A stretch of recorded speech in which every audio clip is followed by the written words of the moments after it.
Eu não soube do acidente de Hélio, eu descobri o acidente de Hélio.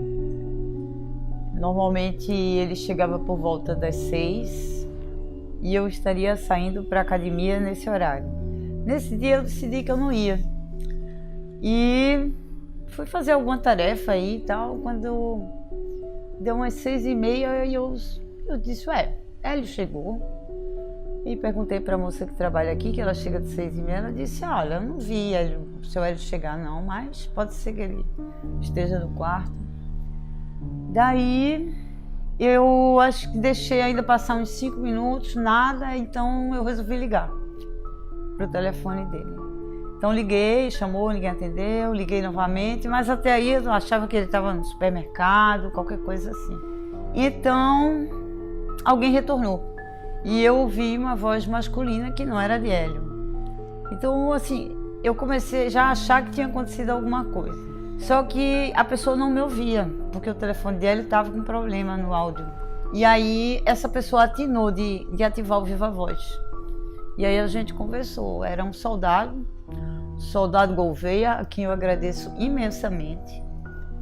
E aí ele me contou que ele tinha sofrido um acidente. E eu perguntei se ele estava vivo, se ele tinha saído, porque ele disse que o SAMU tinha levado já ele. Então eu perguntei se ele estava vivo, ele disse que estava, mas que estava desacordado.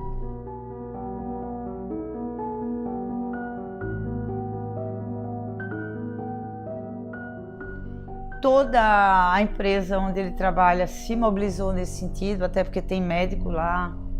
E o médico foi para o hospital, já tinha trabalhado no Santa Joana, tinha vaga na UTI, depende disso também. E daí foi que disseram, não, a gente vai ter que operar, vamos fazer uma tomografia e depois provavelmente vai ter que fazer uma cirurgia.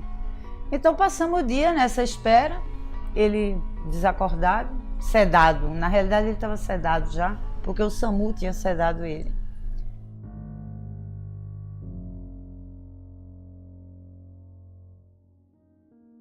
A médica me chamou para dizer que ia ter que fazer uma cirurgia e que era muito grave, que a pancada tinha sido muito violenta, que o hemisfério esquerdo do cérebro tinha sido jogado para o lado direito da cabeça e que isso ia deixar muitas sequelas. Então eu pedi à médica para deixar ele morrer. Eu disse para ela, vamos deixar ele morrer. E ela falou que não, que o papel dela era mantê-lo vivo e a gente cuidaria do resto depois. E que eu ia ter que dividir essa responsabilidade com ela, porque ele poderia morrer durante a cirurgia. E foi a primeira vez que eu realmente chorei a morte de Hélio. Porque, pela maneira como ela falou, eu sabia que ele ia morrer. Isso foi na terça. Então, operaram tal, e à noite ele tinha sobrevivido à cirurgia. E assim, o próximo passo seria esperar a sedação passar para saber o real estado dele. Então, dia seguinte, acho que foi por volta das 7 da noite, eu não posso falar muito de horário, ele foi decretada a morte cerebral dele, né? E partiram, então me perguntaram se a gente poderia fazer doação de órgãos. E a gente, claro que aceitou, isso era óbvio entre nós aqui da minha família nuclear. Eu, Hélio e as minhas 2 filhas. E aí foi feito. Isso foi na quarta-feira de noite.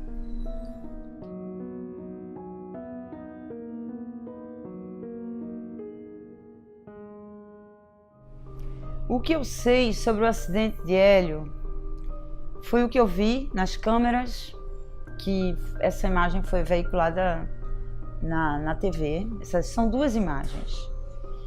E fui ao local uma semana depois com um amigo para conversar com pessoas porque a gente tinha a informação de que alguém teria anotado a placa. Não conseguimos. não encontramos, se alguém anotou, porque é tudo muito rápido. A pessoa que bate, que atropela Hélio, ele não para, ele para o quê? Talvez 2 segundos e vai embora correndo. Todos no local falavam assim, houve uma cantada de pneu, e eles achavam que era antes, mas provavelmente foi depois. Quando ele viu o estrago, ele saiu rápido do local. Então as câmeras que tinham no local eram de empresas privadas. A câmera da SDS não funcionava, e que era onde a gente estava apostando nela, porque ela poderia ter pego ou outras câmeras antes no percurso, na Mário Melo, na Visconde Suassuna ou na João de Barros, e nada funciona. Então a gente não pegou, esse cara não foi pego. Eu digo esse cara, suponho que seja um homem, porque a estrutura do Estado está deteriorada. Porque era um caso muito fácil, não tinha carro quase nenhum. Era 5h30 da manhã, 5h20, 5h30 da manhã. Então praticamente só tinha esse carro no percurso antes ou depois do acidente. Então, como o Estado não funciona, a gente está entregue à própria sorte e não se descobriu nada até agora. A polícia se empenhou, mas dentro dessas limitações, ela não conseguiu muita informação. E no local, as pessoas que eu abordei, a maioria tinha visto o acidente, eu tinha visto logo em seguida, mas não podia acrescentar nada porque foi tudo muito rápido. E tinha gente no local, porque ali é próximo ao Oswaldo Cruz, tem muita gente chegando a pé, inclusive. Tem ônibus do interior que está no entorno. Mas ninguém conseguiu pegar essa placa, e essa pessoa está impune até agora. E creio que vai ficar.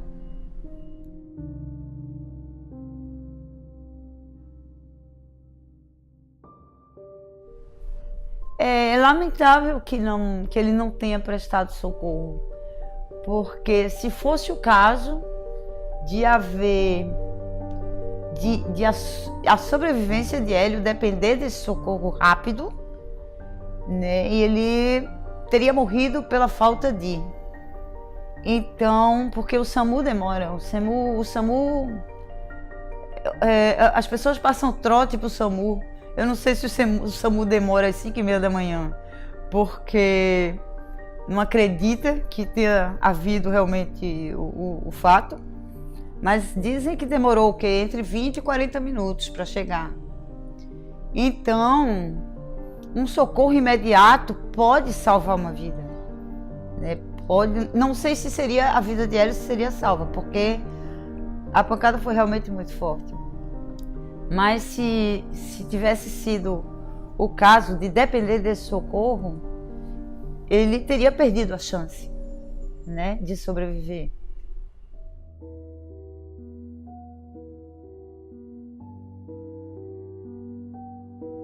Hélio começou essa relação com a bicicleta há uns 12 anos atrás. Ele precisava fazer atividade física e entrou numa academia, não se identificava muito.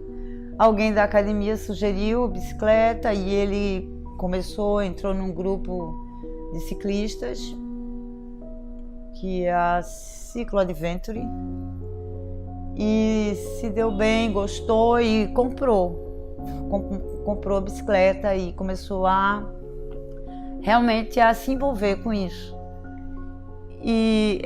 No início ele participava dos grupos, mas depois, como ele queria como atividade física, então ele se separou dos grupos, que era para poder pedalar rápido. Então, e ele achava que o horário mais seguro era de manhã cedo, porque não tem muito carro na rua, e foi exatamente o contrário, né? Apesar de não ter carro na rua, os carros estão com velocidade.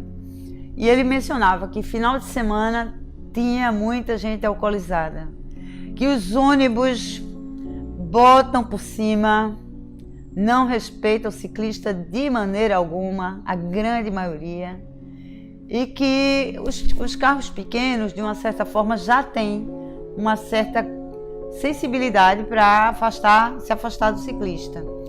Mas final de semana tinha problema do álcool, e que geralmente é o pessoal mais jovem, né?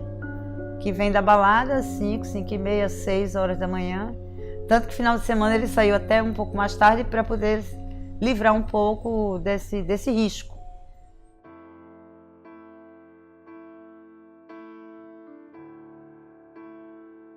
A gente era um casal que fazia quase tudo junto, então os primeiros dias a dor é muito grande, não é traduzível, não se traduz, não dá para dizer o tamanho da dor. Quem passou por algo parecido sabe do que eu estou falando. Ela não cabe dentro da gente. Então, e você continua vivendo no mesmo local onde aquela pessoa habitou e tudo lembra ela, e aquela falta e aquele sentimento de impotência. Não tem nada que eu possa fazer, porque a única coisa que a gente queria era trazê-la de volta. E esse sentimento, ele é muito forte, assim, de impotência. E a única coisa que você pode fazer é chorar, chorar e chorar. Então, se uma pessoa fica impune porque matou um ciclista no trânsito, e a gente diz, não, ninguém, até eu digo, ninguém mata no trânsito porque quer. Mas esse sentimento de impunidade reforça esse tipo de comportamento no futuro. E eu lamento pelos que virão, por outros que podem morrer por conta dele não ter sido punido. Porque quando um é punido, outros se miram naquele episódio e passa a ter um certo cuidado, porque ninguém quer ser punido. Se bem que dizem que morte no trânsito nem sempre é passível de punição, de cadeia, né? Mas é um transtorno que você cria na sua vida, e se a polícia realmente dá em cima, se o Estado dá as condições de a polícia trabalhar, ninguém vai querer, as pessoas vão recuar no sentido de se atrever tanto no trânsito em termos de um comportamento irresponsável. Eu creio que seria isso.